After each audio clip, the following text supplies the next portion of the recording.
आला हजरत फाजल बरेलवी रहमतुल्लाह अलैह के छोटे साहिबजादे थे हुजूर मुफ्ती आजम हिंद मौलाना मुस्तफ़ा रजा खान साहब रहमत। 1.25 करोड़ आदमी मुरीद था ना हजरत, बड़ी दूर गए थे एक जगह पे। तो एक सेठ साहब कहने लगे कि मेरा बड़ा दिल करता है कि वो मेरे घर में क़याम करें, बड़ी मेरी ख्वाहिश है। चलो ठीक है, आपके घर क़याम करते हैं। हुजूर मुफ्ती आजम ना रात को उनके घर में क़याम किया। अब मुसाफिर के लिए तो अल्लाह ताला ने नमाज आदि कर दी है। 4 फर्जों वाली नमाज है तो रब करीम ने 2 फर्ज कर दिए। सुन्नत और नफलों में इजाजत दे दी, पढ़े कोई तब भी ठीक है, न पढ़े तब भी ठीक है।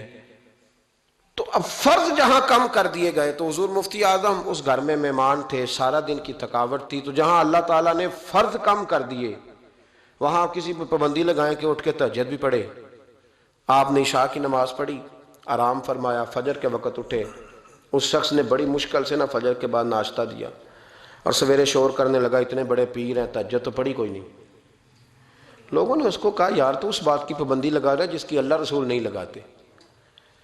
तो सफर के अंदर तो फर्द नमाज को अल्लाह ताला ने इजाजत दे दी है, तो तू नफलों की कहने लगा। जी नहीं मुझे नहीं समझ आई बात की। उन्होंने कहा कि तुम्हें पता है हदीस क्या है कि जिसने, अल्लाह फरमाता है, जिसने मेरे वली से दुश्मनी की मेरा उसके खिलाफ ऐलान जंग है।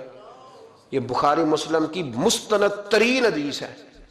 सिर्फ जंग नहीं, ऐलान जंग है। ऐलान 2 ही तो जुर्म है जिन पे अल्लाह ज्यादा नाराज है। एक का सूद ना छोड़ा तुमने तो मैं जंग करूंगा, और एक का मेरे वली से दुश्मनी की तो मैं तुम्हारे खिलाफ ऐलाने। इस हदीस की एक हरफ भी कमजोर नहीं, सनद भी कमजोर नहीं, मतन इतनी तगड़ी हदीस।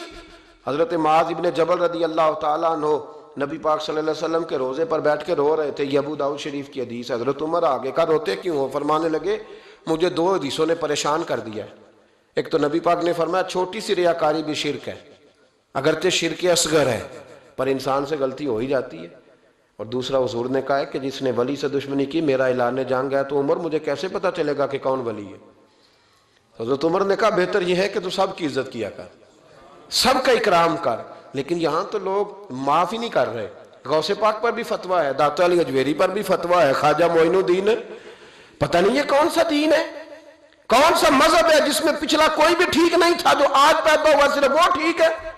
जो जितना ज्यादा बदतमीज होता है उतना ज्यादा उरूज पाता है। हम नहीं जी किसी को मानते, सिर्फ अल्लाह। ये सवाल सुनते हो तो मैं कहता हूं इमाम बुखारी को भी नहीं मानता। क्यों माना तूने इमाम बुखारी को? इमाम बुखारी को मानोगे तो बुखारी मानोगे, इमाम मुस्लिम को मानोगे तो मुस्लिम शरीफ को। क्या फलसफा है? बगैर किसी इमाम के तू हदीस तक पहुंच ही नहीं सकता। जाना डायरेक्ट जाके ले नबी पाक से हदीस, इमाम बुखारी के बगैर ले, तेरा पता चले। जब उम्मत में जितने लोग गुजर गए सैकड़ों सालों में वो सारे गलत थे, जो आज पैदा हुआ वो ठीक है। कोई टीवी पे बैठ गया, कोई यूट्यूब पे बैठ गया, सारे गलत थे जी, मैं नया आया हूं मैं ठीक हूं। ये कैसे हो सकता है? बदतमीजों को उरूज मिलेगा। तो नबी करीम अलैहिस्सलाम ने फरमाया अल्लाह का ऐलान जंग है, ये बुखारी मुस्लिम है, याद रखना। कभी जहन में भी किसी अल्लाह के नेक बंदे के बारे में बुरा ख्याल ना पैदा करना। ऐलान जंग है रब करीम का। तो कहने लगा जी तहज्जुद नहीं पड़ी। लोगों ने बड़ा समझाया कि यार कोई बात तूने गैर शरी देखी है तो वो कर, लेकिन तू जहां बैठता है गीबत करता है, जहां बैठता है कोई गैर शरी बात देखी है तो बयान कर। हम कहने लगा जी नहीं।